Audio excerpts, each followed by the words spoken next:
Hello friends, welcome to my channel Aarambh classes. आज के इस वीडियो में हम लोग बीपीएससी टीआरई के लिए क्लास 6 to 8, 9, 10th और 11, 12th के लिए जियोग्राफी के क्वेश्चंस को आपके साथ सॉल्व करेंगे। इस बुक में एनसीईआरटी के क्लास 6 से लेके 12 तक सभी चैप्टर्स के एमसीक्यूज दिए हुए हैं।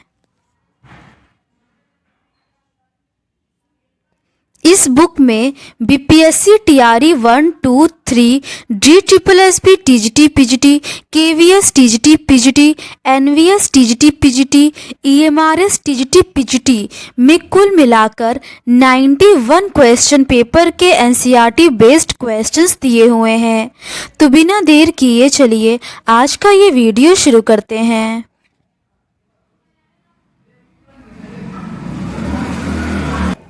आज के इस वीडियो में हम लोग वायुमंडल के रिमेनिंग क्वेश्चंस का डिस्कशन आपके साथ करेंगे। इसके ऊपर के क्वेश्चंस का डिस्कशन हम लोगों ने इस सीरीज के प्रीवियस पार्ट में कर लिया है। आज हम लोग उसके आगे के क्वेश्चंस का डिस्कशन आपके साथ करेंगे। आगे के प्रश्न वायु राशियां एवं वाताग्र से संबंधित है। क्वेश्चन नंबर 158 है, उष्णकटिबंधीय चक्रवात के डैश क्रोड को तूफान की याक कहा जाता है। इसका सही आंसर है ऑप्शन डी, कपासी वर्षा। उष्णकटिबंधीय चक्रवात के कपासी वर्षा क्रोड को तूफान की याक कहा जाता है। एक विकसित उष्णकटिबंधीय चक्रवात की विशेषता इसके केंद्र के चारों तरफ प्रबल सर्पिल पवनों का परिसंचरण है, जिसे चक्रवात की याक कहा जाता है। अगला प्रश्न है, अवधि के आधार पर खतरों को दो प्रमुख श्रेणियों में विभाजित किया गया है। निम्नलिखित में से कौन सा सही ढंग से सुमेलित है? पहला है छोटी अवधि का खतरा टॉर्नेडो, दूसरा है लंबी अवधि का खतरा हिमस्खलन। इसका सही आंसर है ऑप्शन डी, केवल एक। टॉर्नेडो एक कीप या छलनी के आकार वाले प्रचंड स्थानीय तूफान होते हैं, जिसका ऊपरी चौड़ा भाग छतरी नुमा होता है, जो कपासी वर्षा मेघ से जुड़ा होता है, तथा मध्यवर्ती एवं निचला हिस्सा पाइप जैसा होता है, जो धरातली सतह को स्पर्श करता रहता है। टॉर्नेडो आकार तथा अवधि की दृष्टि से सभी वायुमंडलीय तूफानों में सबसे छोटा होता है, परंतु प्रभाव के दृष्टिकोण से अधिक प्रलयकारी तथा प्रचंड होता है। हिमखंड के पर्वतीय ढाल के सहारे नीचे सरकने की घटना को हिमस्खलन कहते हैं। यह घटना प्रायः हिमाच्छादित क्षेत्रों में कम अवधि के लिए होती है, परंतु इससे भारी क्षति होती है। अगला प्रश्न है, उष्णकटिबंधीय चक्रवात बेजियो किस देश से संबंधित है? इसका सही आंसर है ऑप्शन बी, फिलीपींस से।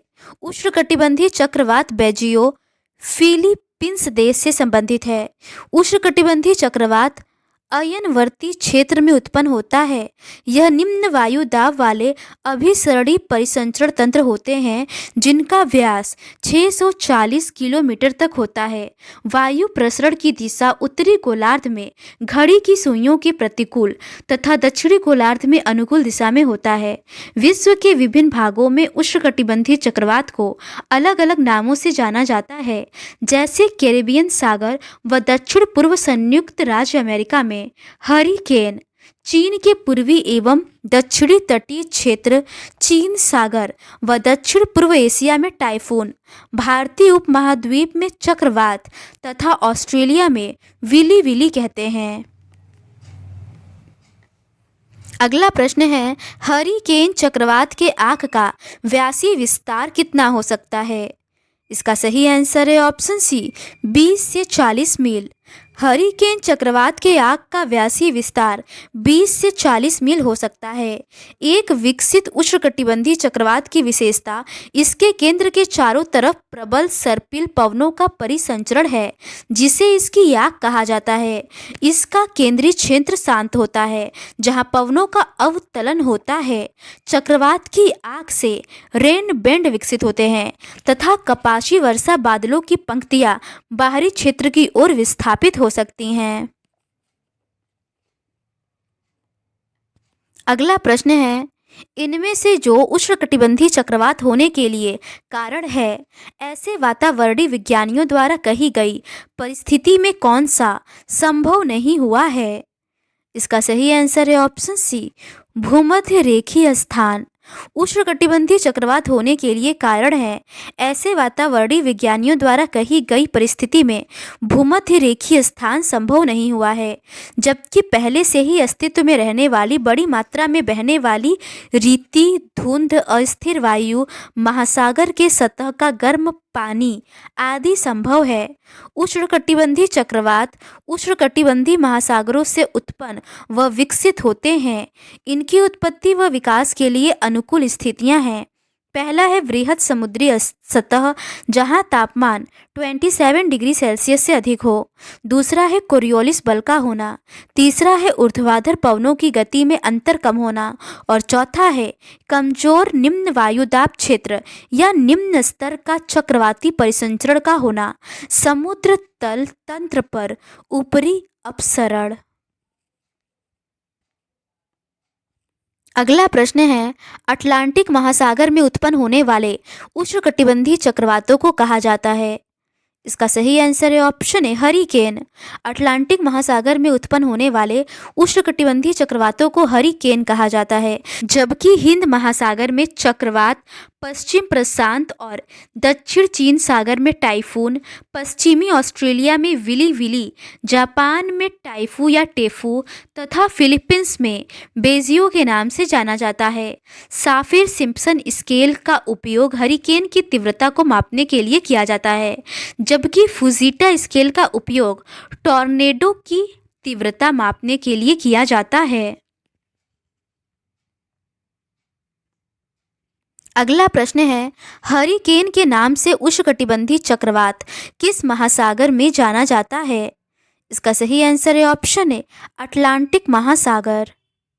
दूसरा है, उष्णकटिबंधीय चक्रवात को पश्चिमी ऑस्ट्रेलिया में निम्नलिखित में से किसके द्वारा जाना जाता है? इसका सही आंसर है ऑप्शन बी, विली विलीज। अगला प्रश्न है, फुजीटा स्केल का उपयोग डैश की सापेक्ष गंभीरता और क्षति का आकलन करने के लिए किया जाता है। इसका सही आंसर है ऑप्शन डी, टॉर्नेडो। अगला प्रश्न है, निम्नलिखित में से किस देश में चक्रवातों को विली विली के नाम से जाना जाता है? इसका सही आंसर है ऑप्शन सी, ऑस्ट्रेलिया। अगला प्रश्न है, साफिर सिम्पसन स्केल का उपयोग डैश की तीव्रता को मापने के लिए किया जाता है। इसका सही आंसर है ऑप्शन सी, हरिकेन। अगला प्रश्न है, जापान में उष्णकटिबंधीय चक्रवातों को डैश कहा जाता है।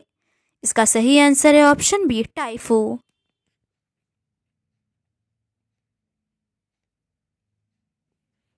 अगला प्रश्न है, निम्नलिखित में से कौन से उष्णकटिबंधीय चक्रवात कमजोर चक्रवात की श्रेणी में आते हैं? पहला है उष्णकटिबंधीय अवदाब, दूसरा है टॉर्नेडो। इसका सही आंसर है ऑप्शन डी, केवल पहला, उष्णकटिबंधीय अवदाब। सामान्य रूप से उष्णकटिबंधीय चक्रवातों को तीव्रता के आधार पर 2 प्रमुख तथा 4 उप प्रकारों में विभाजित किया जा सकता है। कमजोर चक्रवात, उष्णकटिबंधीय विक्षोभ, उष्णकटिबंधीय अवदाब। दूसरा है प्रचंड चक्रवात। इसके अंतर्गत हरिकेन या टाइफून और टॉर्नेडो आता है। एक से अधिक समदाब चक्रवात को अवदाब कहते हैं। भयानक तड़ित झंझा से कभी कभी वायु आक्रामक रूप से हाथी की सूंड की तरह सर्पिल अवरोहण करती है। इसमें केंद्र पर अत्यंत कम वायुदाब होता है और यह व्यापक रूप से भयंकर विनाशकारी होते हैं। इस परिघटना को टॉर्नेडो कहते हैं। अगला प्रश्न है, दिए गए आंकड़े वायुमंडलीय दाब को मिली बार में दर्शाते हैं। यह एक उदाहरण है। इसका सही आंसर है ऑप्शन ए, चक्रवात का।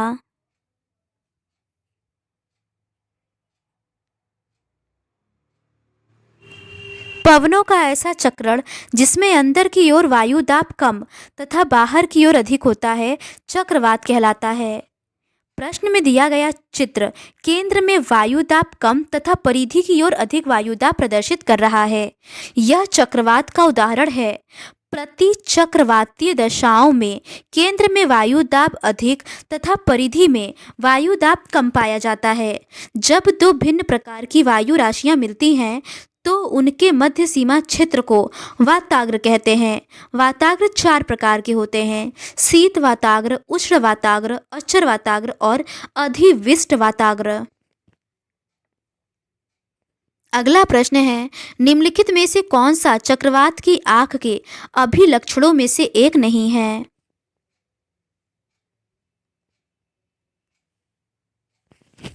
इसका सही आंसर है ऑप्शन डी, अत्यधिक नम होती है।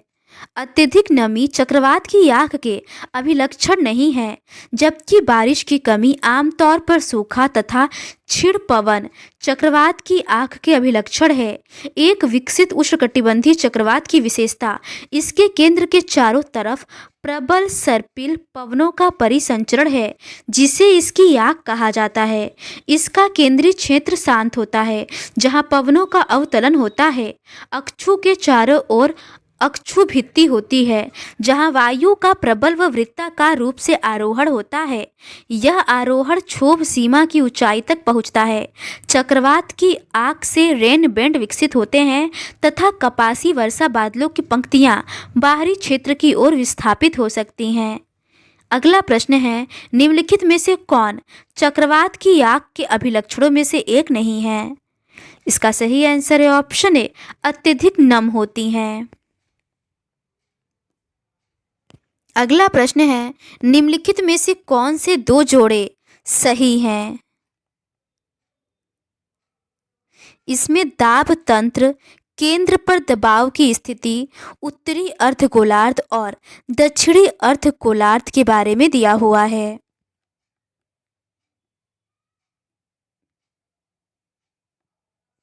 इसका सही आंसर है ऑप्शन डी, पहला और तीसरा सही दिया हुआ है।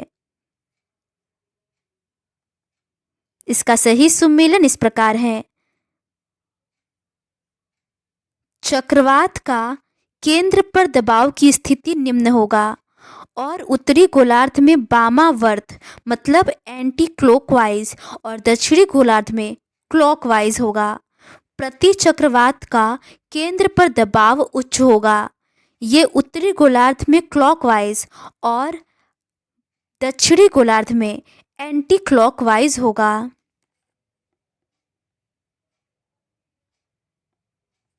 अगला प्रश्न है, प्रति चक्रवात में अनुलंब वायु प्रवाह का नतीजा है।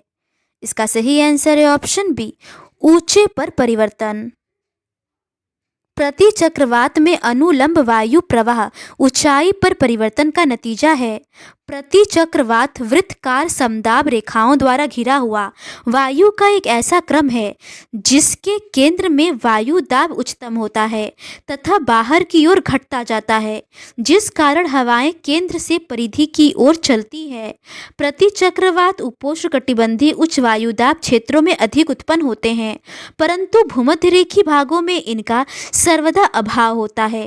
केंद्र तथा परिधि के वायु दाब का अंतर 10 से 20 एमबी तथा कभी कभी 25 एमबी तक होता है। दाब प्रवणता कम होती है, अर्थात केंद्र से बाहर की ओर वायु दाब में परिवर्तन सामान्य होता है। अगला प्रश्न है, दक्षिणी गोलार्ध में चक्रवात में पवन की दिशा क्या होती है? इसका सही आंसर है ऑप्शन डी, क्लॉकवाइज। दक्षिणी गोलार्ध में चक्रवात में पवन की दिशा घड़ी की सुई के अनुकूल होती है, जबकि उत्तरी गोलार्ध में घड़ी की सुई के विपरीत होती है। यही स्थिति प्रति चक्रवात में इसके ठीक विपरीत होती है, जैसे कि उत्तरी गोलार्ध में प्रति चक्रवात में पवनों की दिशा घड़ी की सुई के अनुकूल होती है तथा दक्षिणी गोलार्ध में प्रति चक्रवात में पवनों की दिशा घड़ी की सुई के विपरीत होती है। सामान्य रूप से चक्रवात निम्न दाब के क्षेत्र होते हैं, जिनके चारों तरफ सकेंद्री समवायु दाब रेखाएं विस्तृत होती हैं तथा केंद्र में बाहर की ओर वायु दाब बढ़ता जाता है। चक्रवात के विपरीत दिशाओं एवं विशेषताओं वाले वायु परिसंचरण तंत्र को प्रति चक्रवात कहते हैं। आगे के प्रश्न शीतोष्णकटिबंधीय चक्रवात से संबंधित है। क्वेश्चन नंबर 177 है, कौन सा कारक मुख्य रूप से वायु राशि के तापमान और आर्द्रता विशेषताओं को प्रभावित करता है? इसका सही आंसर है ऑप्शन बी, स्रोत क्षेत्र। वायु राशि वायुमंडल के उस विस्तृत तथा घने भाग को कहते हैं जिसमें विभिन्न ऊंचाई पर क्षैतिज रूप से तापमान तथा आर्द्रता संबंधी लगभग समानताएं होती हैं। प्रभावित क्षेत्र या स्रोत क्षेत्र की धरातली सतह का तापमान वायु राशि के शीतलन और ऊष्मन को निर्धारित करता है। वायु राशियां जब उत्पन्न होने के बाद उस क्षेत्र की तापीय विशेषताओं को आत्मसात कर लेती हैं तथा अपने यात्रा के समय मार्ग में आने वाले क्षेत्र की मौसमी दशाओं को प्रभावित करती ही हैं। साथ ही साथ उनके तापमान तथा आर्द्रता में भी परिवर्तन हो जाता है। अगला प्रश्न है, निम्नलिखित में से कौन सा उनके स्रोत क्षेत्रों के आधार पर वायु राशियों का प्राथमिक वर्गीकरण नहीं है? इसका सही आंसर है ऑप्शन डी, उपर्युक्त में से एक से अधिक।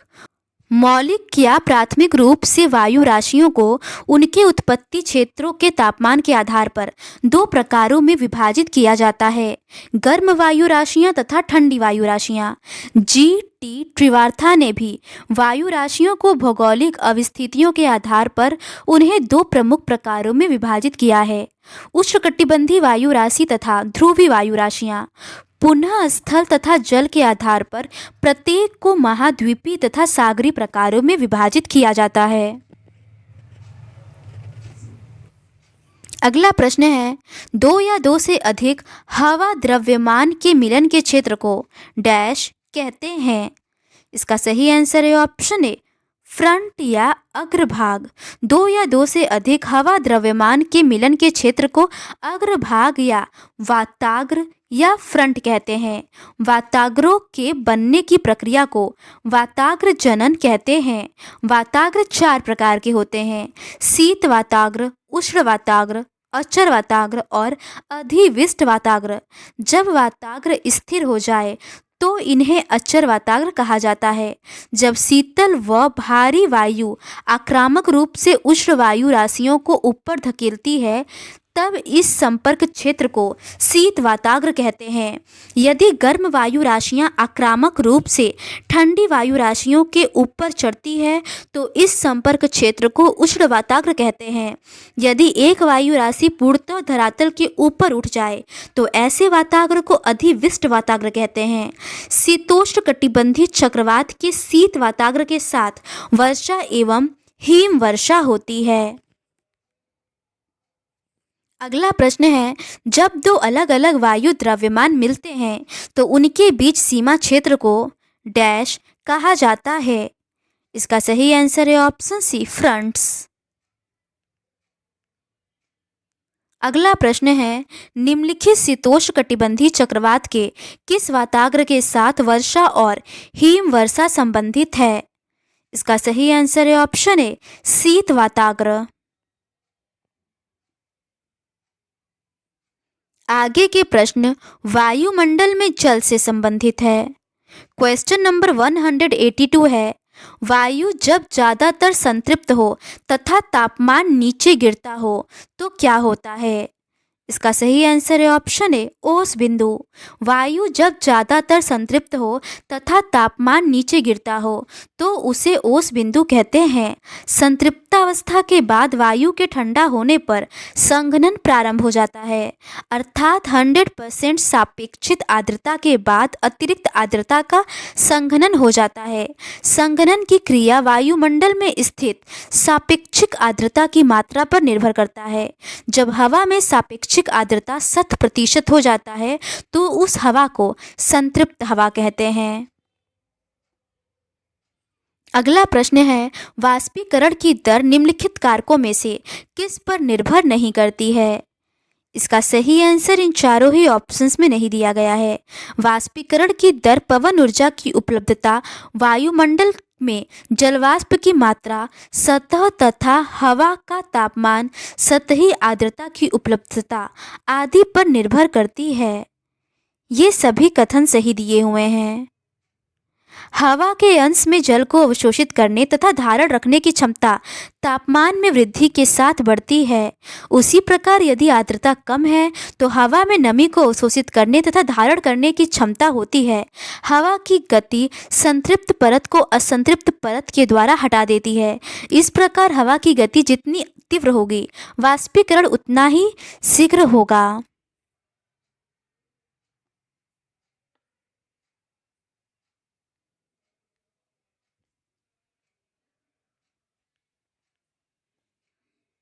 अगला प्रश्न है, निम्नलिखित में से कौन सी प्रक्रिया ऊर्जा निर्गत करती है? इसका सही आंसर है ऑप्शन डी, संघनन। जल वाष्प का जल के रूप में बदलना संघनन कहलाता है। ऊष्मा का ह्रास ही संघनन का कारण होता है। जब आर्द्र हवा ठंडी होती है तब उसमें जल वाष्प धारण करने की क्षमता समाप्त हो जाती है। तब अतिरिक्त जल वाष्प द्रव में संघनित हो जाता है और जब यह वाष्प से सीधे ठोस रूप में परिवर्तित होते हैं तो उसे ऊर्ध्वपातन की क्रिया कहते हैं। हवा में छोटे छोटे कणों के चारों ओर ठंडा होने के कारण संघनन होता है। तब इन छोटे छोटे कणों को संघनन केंद्रक कहा जाता है। खासकर धूल, धुआं तथा महासागरों के नमक के कण अच्छे केंद्रक होते हैं क्योंकि वे पानी को अवशोषित करते हैं। अगला प्रश्न है, उष्णकटिबंधीय प्रदेशों में हवा में जल वाष्प प्रतिशत अधिकतम रूप में डैश होंगे। इसका सही आंसर है ऑप्शन है 4%। जल वाष्प वायुमंडल में उपस्थित ऐसी परिवर्तनीय गैस है जो ऊंचाई के साथ घटती जाती है। गर्म तथा आर्द्र उष्णकटिबंध में जल वाष्प हवा के आयतन का 4% होती है, जबकि ध्रुवों जैसे ठंडे तथा रेगिस्तानों जैसे शुष्क प्रदेशों में यह हवा के आयतन के 1% भाग से भी कम होती है। विषुवत वृत्त से ध्रुव की तरफ जल वाष्प की मात्रा कम होती जाती है। यह सूर्य से निकलने वाले ताप के कुछ भाग को अवशोषित करती है तथा पृथ्वी से निकलने वाले ताप को संग्रहित करती है। इस प्रकार यह एक कंबल की तरह कार्य करती है तथा पृथ्वी को न तो अधिक गर्म और न ही अधिक ठंडा होने देती है। अगला प्रश्न है, सापेक्षिक आर्द्रता मापने के लिए कई उपकरण हैं। इन उपकरणों के संदर्भ में निम्नलिखित में से कौन सा कथन सही है? पहला है, सापेक्षिक आर्द्रता मापने के लिए हाइग्रोमीटर मानव बालों के एक गुच्छों का उपयोग करता है। दूसरा है, साइक्रोमीटर थर्मामीटर का एक युग्म होते हैं। इसका सही आंसर है ऑप्शन बी, केवल दूसरा सही है। सापेक्षिक आर्द्रता मापने के लिए कई उपकरण हैं जिनमें हाइग्रोमीटर व साइक्रोमीटर प्रमुख है। साइक्रोमीटर थर्मामीटर का एक युग्म है। इन दो थर्मामीटरों में से एक शुष्क बल्ब तथा आर्द्र बल्ब थर्मामीटर होते हैं। हाइग्रोमीटर का उपयोग सापेक्षिक आर्द्रता मापने के लिए किया जाता है। वायु में उपस्थित आर्द्रता को मापने के लिए शुष्क बल्ब तापमापी तथा आर्द्र बल्ब तापमापी का उपयोग किया जाता है। शुष्क बल्ब तथा आर्द्र बल्ब तापमापी एक ही तरह के होते हैं जो एक लकड़ी के तख्ते पर स्थित होते हैं। शुष्क तापमापी का बल्ब वायु में खुला रहता है, जबकि आर्द्र तापमापी का बल्ब गीले मलमल के कपड़े से लिपटा होता है। अगला प्रश्न है, प्रश्न क्रमांक 143 में दिए गए सापेक्ष आर्द्रता मूल्य का क्या होगा यदि तापमान बढ़ाया जाता है?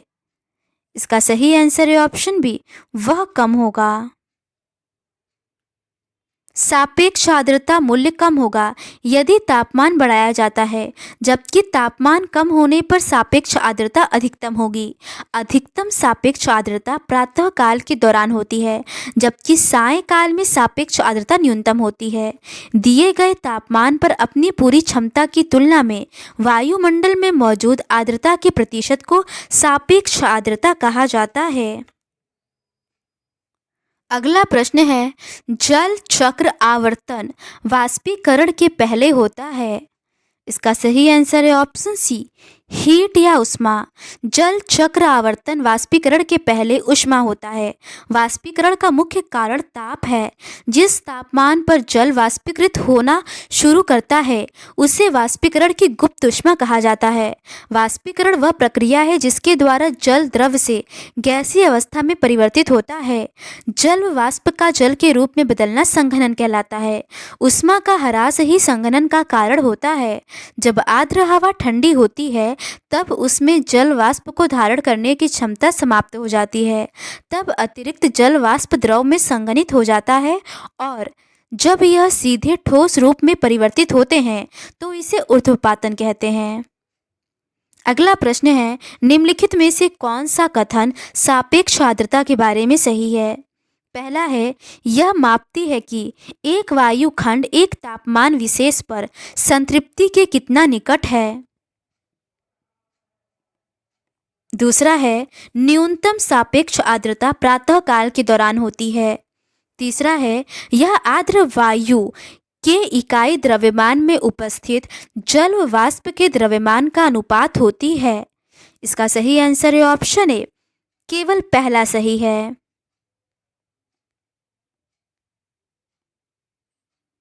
सापेक्ष आर्द्रता यह मापती है कि एक वायु खंड एक तापमान विशेष पर संतृप्ति के कितने निकट है। अधिकतम सापेक्ष आर्द्रता प्रातः काल के दौरान होती है, जबकि न्यूनतम सापेक्ष आर्द्रता सायंकाल में होती है। दिए गए तापमान पर अपनी पूरी क्षमता की तुलना में वायुमंडल में मौजूद आर्द्रता के प्रतिशत को सापेक्ष आर्द्रता ग्रहण करने की क्षमता बढ़ती है तथा सापेक्ष आर्द्रता भी प्रभावित होती है। यह महासागरों के ऊपर सबसे अधिक तथा महाद्वीपों के ऊपर सबसे कम होती है। अगला प्रश्न है, वातावरण की आर्द्रता को मापने वाले यंत्र का नाम क्या है? इसका सही आंसर है ऑप्शन है, हाइग्रोमीटर। वातावरण की आर्द्रता को मापने वाले यंत्र का नाम हाइग्रोमीटर है। वायु में उपस्थित आर्द्रता को मापने के लिए शुष्क बल्ब तथा आर्द्र बल्ब तापमापी का उपयोग किया जाता है। शुष्क तापमापी का बल्ब वायु में खुला रहता है, जबकि आर्द्र तापमापी का बल्ब गीले मलमल के कपड़े से लिपटा होता है।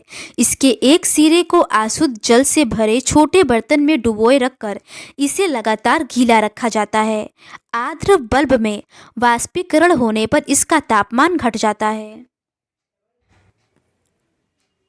अगला प्रश्न है, निम्नलिखित में से कौन सी प्रक्रिया ऊर्जा उन्मुक्त करती है? इसका सही आंसर है ऑप्शन बी, संघनन।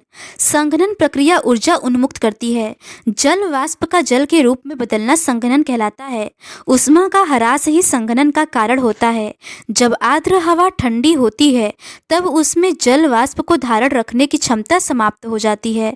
तब अतिरिक्त जल वाष्प द्रव में संघनित हो जाता है और जब यह सीधे ठोस रूप में परिवर्तित होते हैं तो इसे ऊर्ध्वपातन कहते हैं। स्वतंत्र हवा के छोटे छोटे कणों के चारों ओर ठंडा होने के कारण संघनन होता है। तब इन छोटे छोटे कणों को संघनन केंद्रक कहा जाता है। संघनन उस अवस्था में भी होता है जब आर्द्र हवा कुछ ठंडी वस्तुओं के संपर्क में आती है तथा उस समय भी हो सकता है जब तापमान उष्मांक के नज़दीक हो। इस प्रकार संघनन ठंडा होने की मात्रा तथा हवा के सापेक्ष आर्द्रता पर निर्भर होता है। संघनन हवा के आयतन, ताप, दाब और आर्द्रता से प्रभावित होता है। तो आज के इस वीडियो में बस इतना ही। इस सीरीज़ के नेक्स्ट पार्ट में हम लोग ओस एवं तुषार से संबंधित प्रश्नों का डिस्कशन आपके साथ करेंगे। अगर आपको ये सीरीज़ पसंद आती है तो please do subscribe to my channel and like this video. Thank you.